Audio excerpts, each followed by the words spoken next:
तकरीबन 30% ज़्यादा पिछले साल से, और पिछले साल भी रिकॉर्ड था, 1000 से ऊपर स्कीम्स हम कंप्लीट करेंगे।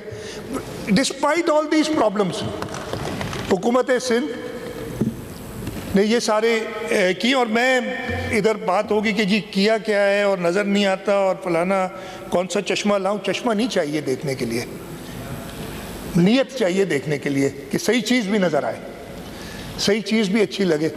सिर्फ क्रिटिसिज्म अच्छी बात है, क्रिटिसिज्म होना चाहिए। अगर ऑपोजिशन नहीं होगी तो हमें खामियां हम में है, हमें कैसे पता चलेगा।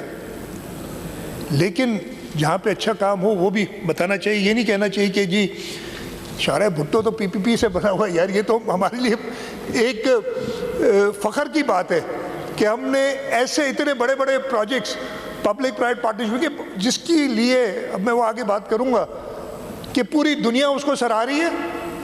वफाकी हुकूमत, वज़ीर आज़म बैठे, जाम खान शरूफ के बैठे इधर, अभी NEC की मीटिंग में उधर कहा गया कि हुकूमत सिंध की पीपीपी टीम को लाएं इस कमरे में वज़ीर आज़म साहब, ताकि वो बाकी सूबों को और वफाक को बताए कि काम कैसे होता है।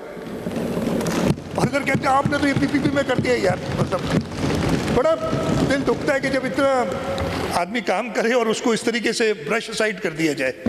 तो इसके बावजूद हमारी रिकॉर्ड डेवलपमेंट हुई है, हमारी 1000 से ऊपर स्कीम्स कंप्लीट हुई हैं। और इस साल जो हमने बजट बनाया उसकी भी वजूहात बताऊंगा कि क्या मसाइल थे जिसकी वजह से, और ये मैंने अपनी स्पीच में बताई थी बातें, लेकिन आप नहीं थे तो मुझे दोबारा सुनाना पड़ेगा, बताना पड़ेगा। तो ये तो हो गई पिछले साल की। और मैं आपसे इजाज़त लूँगा बाद में उस स्लाइड्स में सिर्फ इस साल काम किया है ना उसका कुछ झलक दिखाऊं, और वो पूरे सिंध को घुमाऊंगा आपको इंशाल्लाह, कोशिश करूंगा। वैसे कुछ दोस्त निकलते होंगे लेकिन आप में से बाय एंड लार्ज नहीं निकलते, मुझे पता है, ठीक है। तो वो इधर ही देख लें यार, इसलिए मैंने वो बता दूं। वो कह रहे एग्रीड ठीक है जी। तो खैर अगले साल का बजट हुआ, हम बड़े नॉर्मली चल रहे थे, सारा काम करना चाह रहा था। जो कहा गया ना प्री बजट सेशन क्यों नहीं हुआ, होना चाहिए था।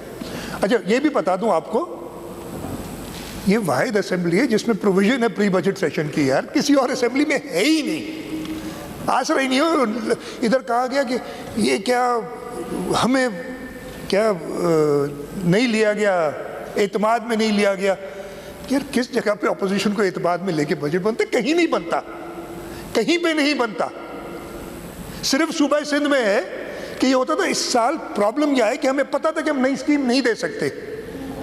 वो डिमांड्स हमें मार्च से शुरू हो गई थी लेकिन वो दबे अल्फाजों में, और मई के अंदर वो बाहर निकली बात।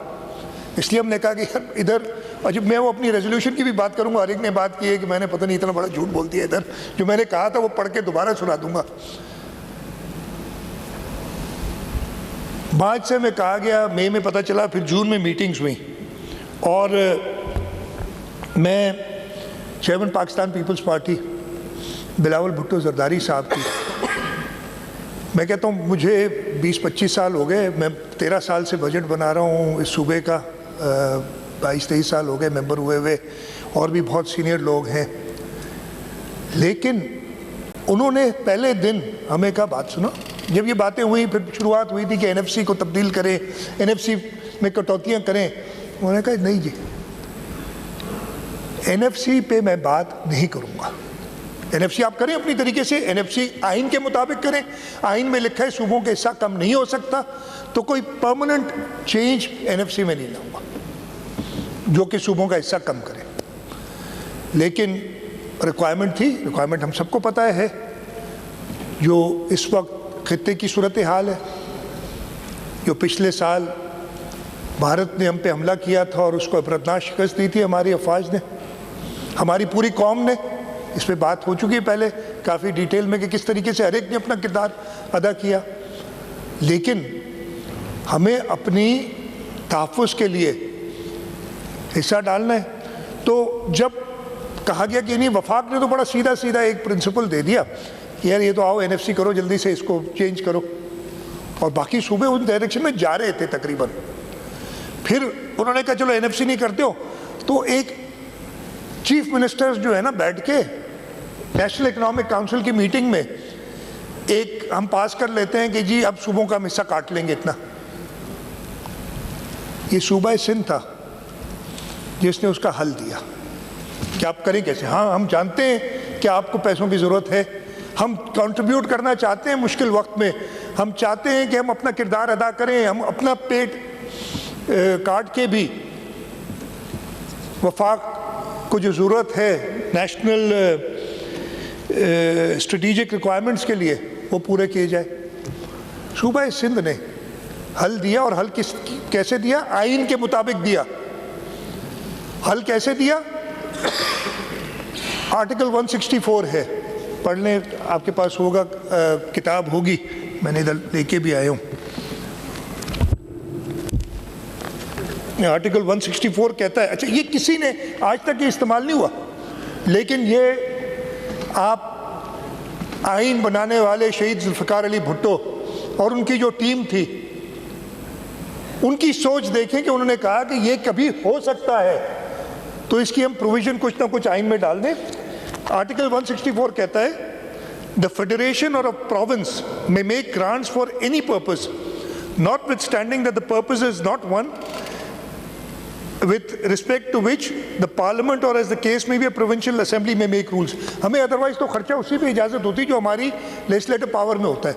164 में शहीद जुल्फ़िकार अली भुट्टो ने आज से 52 साल 53 साल पहले ये सोच लिया था कि ऐसा मौका आ सकता है जब वफाक को मदद की ज़रूरत पड़े सूबों से, तो मैं आइन में उसके लिए जगह ढूंढूँ। ये सूबा सिंध के लोगों ने हल बताया वफाक को, और उसके तहत हमने बाकी सूबों को राज़ी किया, वफाक को राज़ी किया, और जो सपोर्ट आप सबने देखी है और इसमें बड़ी क्लियरली लगाई भी, जो हमारा करंट रेवेन्यू एक्सपेंडिचर है 2560 अरब रुपए, उसमें से 260 अरब रुपए हैं फॉर नेशनल स्ट्रेटेजिक रिक्वायरमेंट्स। अब इसके अलावा एक और इशू भी है जो शायद इधर से एक आया था कि आप इतने पैसे बचा के रखते ना। अच्छा मैं आपको बताऊं, ये हमने पैसे बचा के रखे हुए हैं। एक और रिक्वायरमेंट वो IMF की तरफ से कि आप अपने सरप्लसेस रखेंगे, यानी आपके अकाउंट से पड़े हैं वो आप रखेंगे जब तक IMF प्रोग्राम हो। इस साल जो ये ख़त्म होगा ना 30 जून को, वो रिक्वायरमेंट है 370 अरब रुपए जो हमने बचा के रखे हुए हैं। जो बैलेंस एक दोस्त का आया था इधर, क्या पैसे होने चाहिए थे ना, ये भी काम किया है।